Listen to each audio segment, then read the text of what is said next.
America এবং Israel ইরানের সাথে যুদ্ধে হারতে চলেছে না, এটা আমার কথা নয়। বিশ্বের তাবর তাবর জিওপলিটিক্স এক্সপার্টরা এখন এটাই মনে করছেন। আমেরিকা ইসরায়েল বনাম ইরান যুদ্ধের অলরেডি বেশ কয়েকদিন পার হয়ে গেছে। ইভেন হত্যা করা হয়েছে ইরানের সুপ্রিম লিডার সহ ইরানের টপ 40 জন অফিসিয়ালকে। কিন্তু তারপরেও ধারণা করা হচ্ছে যে আমেরিকা এই যুদ্ধে হারতে চলেছে। প্রশ্ন হলো কেন? সময়টা 2001। আমেরিকার ওয়ার্ল্ড ট্রেড সেন্টারে হামলার পর আমেরিকা এবং নেটো দেশগুলো একসাথে আফগানিস্তানের উপর হামলা করে। এই যুদ্ধ টানা 20 বছর ধরে চলেছিল এবং এতে খরচ হয়েছিল প্রায় $2 ট্রিলিয়ন। যুদ্ধে মারা যায় হাজার হাজার আমেরিকান সৈন্য। কিন্তু তারপরেও বিশ্বের সবথেকে শক্তিশালী দেশ আমেরিকা এই আফগানিস্তান ওয়ারে হেরে যায়। 2001 সালে আমেরিকা শেষমেশ বাধ্য হয়ে আফগানিস্তান থেকে নিজেদের সৈন্য সরিয়ে ফেলে। আর বলে দেয়, সেই আফগানিস্তান যুদ্ধে আমেরিকা ঠিক যে কারণে হেরেছিল, ঠিক একই জিনিসগুলো ইরান যুদ্ধেও হচ্ছে এবং তার ইন্টেন্সিটি ইরান যুদ্ধে আরও বেশি। ফেইল হয়ে যাচ্ছে ট্রাম্প এবং নেতানিয়াহুর একের পর এক প্ল্যানিং। তো আমি রয়েছি মিঠুন আপনার সাথে, আর আপনি দেখছেন রোমাঞ্চপিডিয়া ইউটিউব চ্যানেল। আজকের এই ভিডিওটা কিন্তু কোনো যুদ্ধের আপডেট নয়, কারণ আমরা কোনো নিউজ চ্যানেল নই। আমরা আজ অ্যানালাইসিস করব যে আমেরিকা এবং ইসরায়েল কি কোনো ভুল সমীকরণ করে ফেলেছে, আর কেন ইরানের উপর হামলা আমেরিকার ইতিহাসের আরও একটা বড় ভুল হতে চলেছে। দেখুন, এটা কিন্তু কোনো প্রপাগান্ডা ভিডিও না। আমি এখানে প্রত্যেকটা জিনিসকে পার্টে পার্টে ডিসকাস করবো এবং আপনাদেরকে প্রত্যেকটা জিনিসের পেছনে যুক্তি দিয়ে বোঝানোর চেষ্টা করব। আর সাথে এটাও বলে দেই যে আমি যেটা বলবো যে সেটাই হবে এমন কিছু নয়।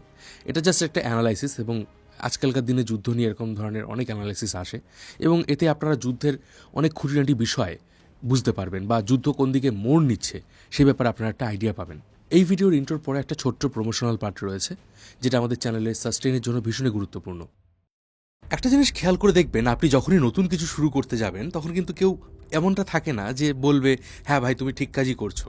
এবং ট্রেডিংয়ের ক্ষেত্রেও ঠিক একই জিনিসটা কাজ করে। আপনি ট্রেডিংয়ের চার্ট তো দেখতে পাচ্ছেন, কিন্তু আপনাকে গাইড করার মতো কেউ নেই। আর এই কারণে আমি বেছে নিয়েছি পকেট ব্রোকার।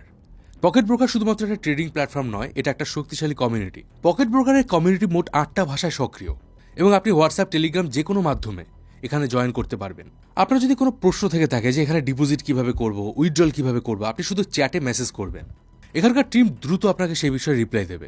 এছাড়া এখানে আপনি অভিজ্ঞ ট্রেডারদের কাছ থেকে তাদের স্কিলের ব্যাপারে জানতে পারবেন। তারা তাদের অভিজ্ঞতা এখানে রেগুলার শেয়ার করেন। চলুন এবার আপনাদের একটা লাইভ উদাহরণ দেই। আমি প্রথমে এখানকার মার্কেট অ্যানালাইসিস করলাম, ট্রেন্ড দেখলাম, এবং তারপর এখানে একটা ট্রেড প্লেস করলাম। আর টাইম শেষ হওয়ার পরে দেখুন আমার ট্রেড সফল হয়েছে, আর প্রফিট সরাসরি আমার ব্যালেন্সে যোগ হয়ে গেছে। এখানকার উইথড্রল এবং ডিপোজিট মেথড খুবই সহজ।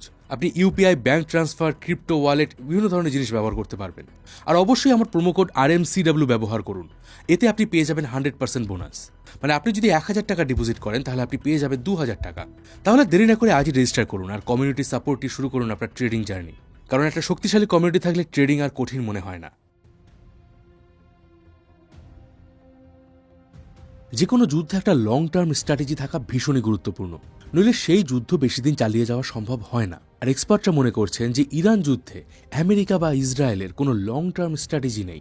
আপনি যদি আফগানিস্তান যুদ্ধের ইতিহাস দেখেন তাহলে দেখতে পাবেন সেখানে কিন্তু আমেরিকার শুরুতে লক্ষ্য ছিল আল কায়দাকে ধ্বংস করা, কিন্তু পরবর্তীকালে তাদের এই লক্ষ্য চেঞ্জ হয়ে যায়। তারা সেখানে ডেমোক্রেসি প্রতিষ্ঠা করতে চায় এবং সেই দেশটাকে রিবিল্ড করার চেষ্টা করে। এই প্রত্যেকটা লক্ষ্য একে অপরের থেকে ভিন্ন ছিল, ফলে পরিষ্কারভাবে কোনো লং টার্ম স্ট্র্যাটেজি তাদের কাছে ছিল না। ইভেন ইরাক যুদ্ধে সাদ্দাম হোসেনকে হত্যার পরে কি করা হবে তা নিয়েও কোনো প্ল্যানিং ছিল না, যে কারণে পরবর্তীকালে ইরাকে আইসিসের জন্ম হয়। ঠিক একই রকমভাবে ইরান যুদ্ধে আমেরিকার শুরুতে লক্ষ্য ছিল ইরানের সুপ্রিম লিডার আয়াতুল্লাহ আলী খামেনেইকে হত্যা করা এবং ইরানের আরও টপ অফিসিয়ালদের এলিমিনেট করা। তারা ভেবেছিল এটা করার সাথে সাথেই ইরানে একটা অ্যান্টি রিজিম প্রোটেস্ট শুরু হবে এবং সাধারণ জনগণ যারা ইরানের ইসলামিক শাসনের পতন চায় তারা এখানে একটা নতুন সরকার গড়ে তুলবে। কিন্তু এখনো পর্যন্ত ইরানে কোনো ম্যাসিভ প্রোটেস্ট হয়নি। ইভেন গত বছর ডিসেম্বর এবং এই বছরের জানুয়ারির শুরুর দিকে যাও বা প্রোটেস্ট হচ্ছিল, আমেরিকার এই হামলার পর সেরকম কোনো প্রোটেস্ট এখনো পর্যন্ত হয়নি। আর এর একটা বড় কারণ হচ্ছে ইরানের ইন্টারনাল পলিটিক্যাল স্ট্রাকচার ভীষণই স্ট্রং।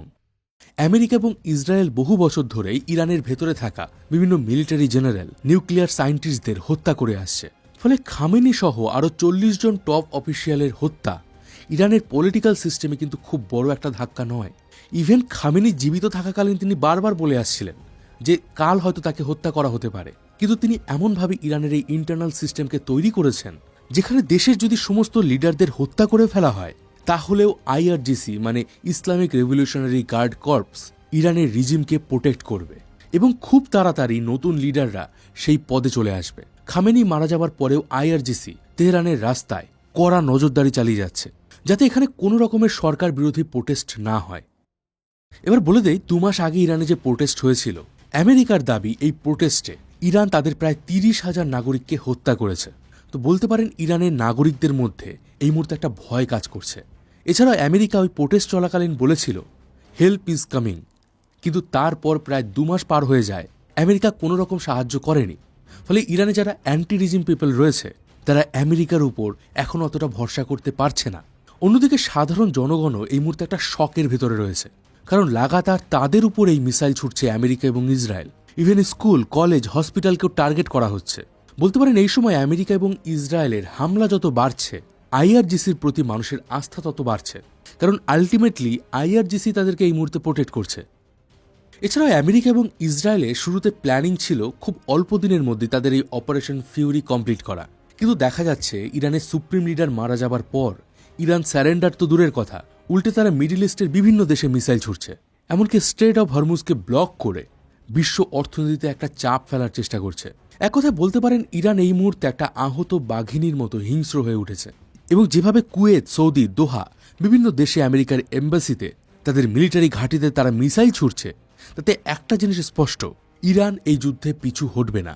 যেখানে আমেরিকা এবং ইসরায়েল একটা শর্ট টার্ম ওয়ার চাইছিল, সেখানে ইরান এবার একটা লং টার্ম ওয়ারের দিকে এগোচ্ছে।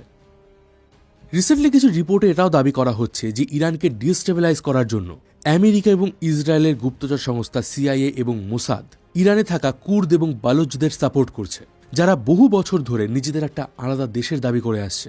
যে কুর্দ এবং বালুচ লিবারেশন আর্মিদের একটা সময় আমেরিকায় টেররিস্ট তকমা দিয়েছিল, মানে ঠিক যেমনটা তারা আফগানিস্তান থেকে সোভিয়েত ইউনিয়নকে হটানোর জন্য তালিবানকে সৃষ্টি করেছিল, ঠিক তেমনই তারা এখানে কুর্দ এবং বালুচদের একটা দল তৈরি করার চেষ্টা করছে। আর এই সমস্ত জিনিসগুলো দেখলে বুঝতে পারবেন যে ইরান যুদ্ধে আমেরিকা বা ইসরায়েল কারোরই কোনো নির্দিষ্ট এবং লং টার্ম প্ল্যানিং নেই। আর একটা দেশের কাছে যখন যুদ্ধ করার জন্য নির্দিষ্ট মোটিভ থাকে না, তারা কিন্তু সেই যুদ্ধে বেশি দিন এগিয়ে যেতে পারে না। আর এই জিনিসটা শুধুমাত্র আফগানিস্তান যুদ্ধে নয়, ভিয়েতনাম যুদ্ধেও কিন্তু আমেরিকার সাথে হয়েছিল। মোটিভ এবং লং টার্ম স্ট্র্যাটেজি ছাড়া যুদ্ধে সৈন্যরা মনোবল হারিয়ে ফেলে, আর এটা অলরেডি হচ্ছেও।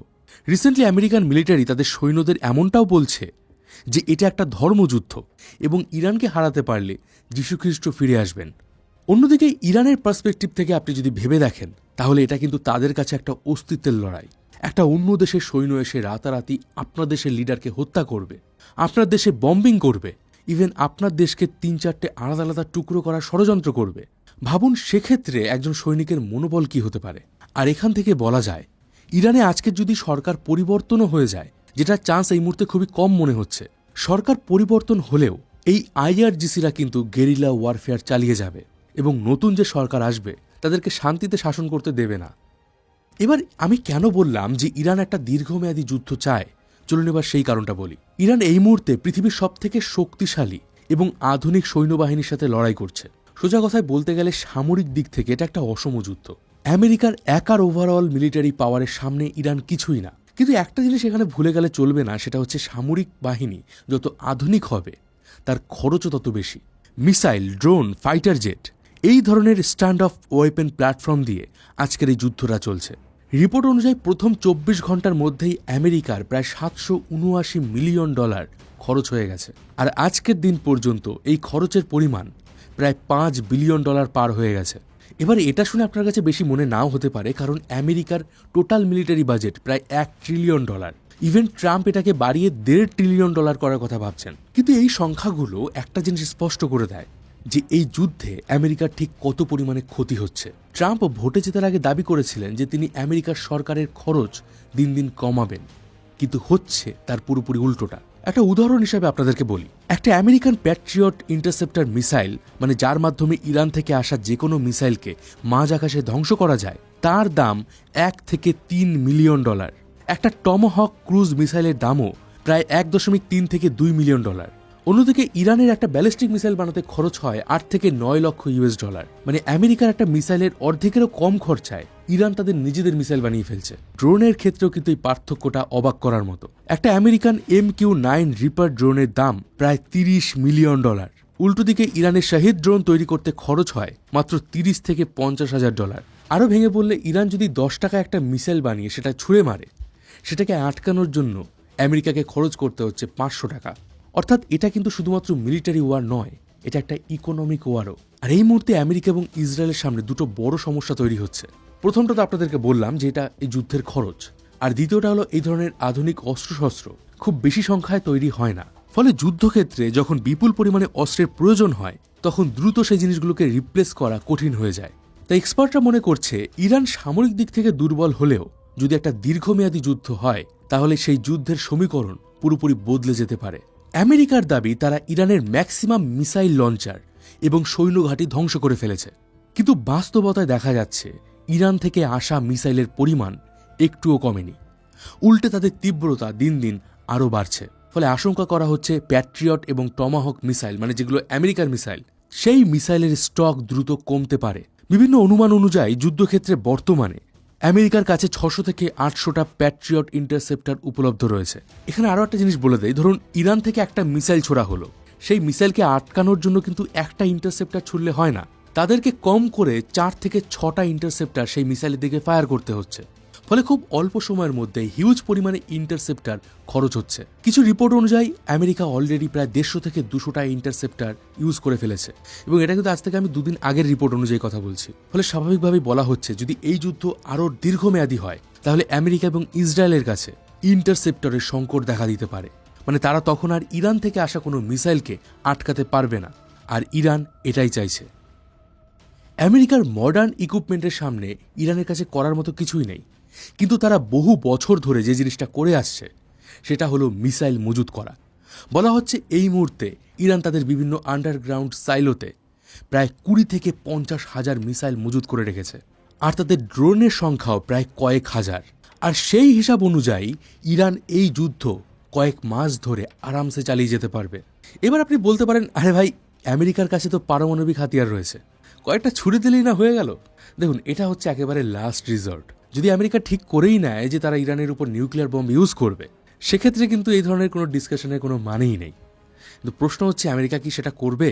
কারণ এই মুহূর্তে আমেরিকা কিন্তু ইন্টারন্যাশনালি অনেকটা ব্যাকফুটে রয়েছে, যে বিষয়ে আমরা ভিডিওতে আরও পরে ডিসকাস করব। এবার আসা যাক নেক্সট প্রবলেমে, সেটা হচ্ছে মৃত সৈনিকের সংখ্যা।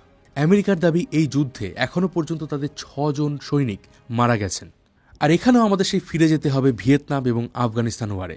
যখনই বিদেশের মাটিতে গিয়ে আমেরিকান সৈন্য মারা যায়, তখন সেই জিনিসটা কিন্তু আমেরিকার ইন্টারনাল পলিটিক্সে একটা হিউজ ইম্প্যাক্ট ফেলে।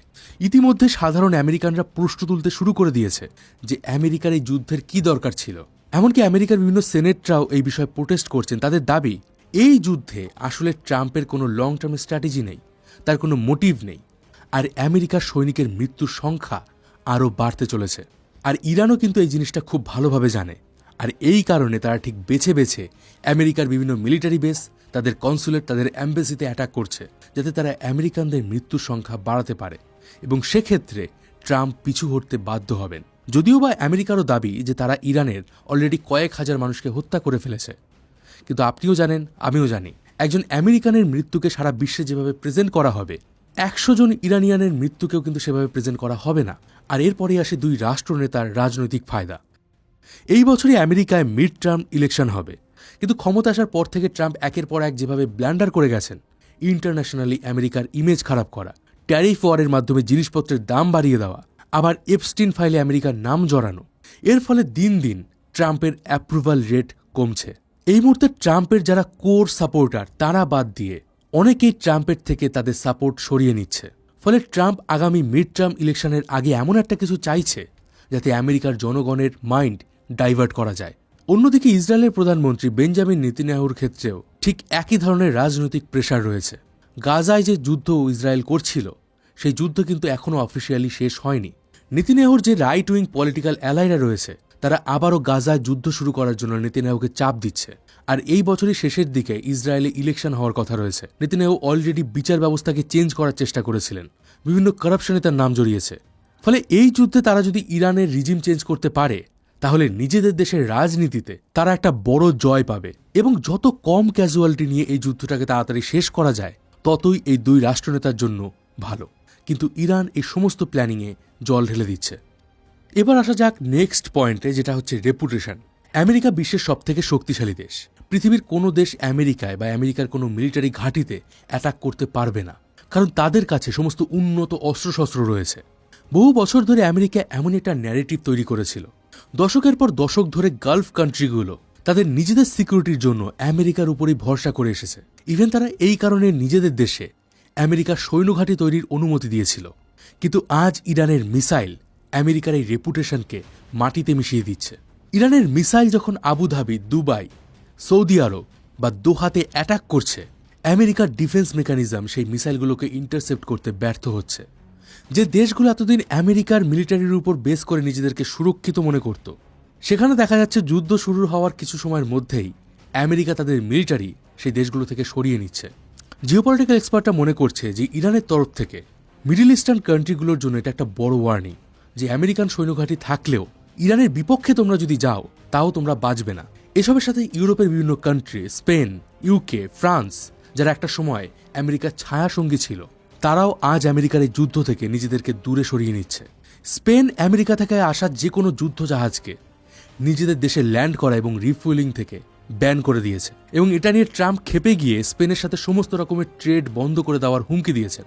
আর ট্রাম্পের এই কথা শুনেই আবার নড়ে চড়ে বসে ইউরোপিয়ান ইউনিয়ন। তারা জানায় যদি স্পেনের সাথে কোনো রকম ট্রেড বন্ধ হয়, তাহলে ইউরোপিয়ান ইউনিয়ন টোটালি আমেরিকার সাথে ট্রেড বন্ধ করে দেবে। ব্রিটেন তাদের ডিয়েগো গার্সিয়া মিলিটারি বেসকে ইরানের হামলার জন্য আমেরিকাকে ব্যবহার করতে দিচ্ছে না। ট্রাম্প যেভাবে গত কয়েক মাস ধরে ফ্রান্সের প্রেসিডেন্ট ইম্যানুয়েল ম্যাক্রনকে অপমান করে আসছেন, এর ফলে ফ্রান্সও এই যুদ্ধে আমেরিকা থেকে সরে যাচ্ছে। ইভেন তারা আমেরিকাকে বাদ দিয়ে ইউরোপের দেশগুলোকে নিয়ে ন্যাটোর মতো একটা জোট তৈরি করার কথা ভাবছে, যেখানে ফ্রান্স জানিয়েছে তারা তাদের নিউক্লিয়ার বম্ব ইউরোপের বিভিন্ন কান্ট্রিকে দেবে তাদের প্রোটেকশনের জন্য। আর এটা যদি হয় তাহলে আমেরিকার হেজিমনি ভবিষ্যতে আরও কমে যাবে। আপনি বলতে পারেন এর পেছনে কিন্তু একটা বড় কারণ গ্রিনল্যান্ড নিয়ে ট্রাম্পের ধমকি। তো মধ্য কথা হচ্ছে, ইরান যুদ্ধে একটা জিনিস স্পষ্ট হয়ে যাচ্ছে, যে ইউরোপ এবার আমেরিকার ছায়াতল থেকে বেরিয়ে আসতে চাইছে। এবার দেখুন, এগুলো যে আমি বললাম যে আমেরিকা এবং ইসরায়েল এই যুদ্ধে হেরে যেতে পারে, এগুলো কিন্তু বর্তমান পরিস্থিতির উপর নির্ভর করে বলা হয়েছে। আচ্ছা, আপনার কি মনে হয় এই যুদ্ধ কি আরো দীর্ঘমেয়াদী হবে? আমেরিকা কি আফগানিস্তান এবং ভিয়েতনামের মতো এখানেও হারতে চলেছে? আপনার মতামত কমেন্ট বক্সে অবশ্যই জানান। ভিডিওটা ভালো লাগলে অবশ্যই লাইক করে দিন, বন্ধুদের সঙ্গে শেয়ার করে দিন। আচ্ছা, আপনি কি জানেন যে আমেরিকা মিলিটারিলি কতটা পাওয়ারফুল? এই বিষয়ে আপনি যদি ডিটেলসে জানতে চান তাহলে এই ভিডিওটা দেখুন। দেখা হবে পরের ভিডিওতে। ততদিন ভালো থাকবেন, সুস্থ থাকবেন।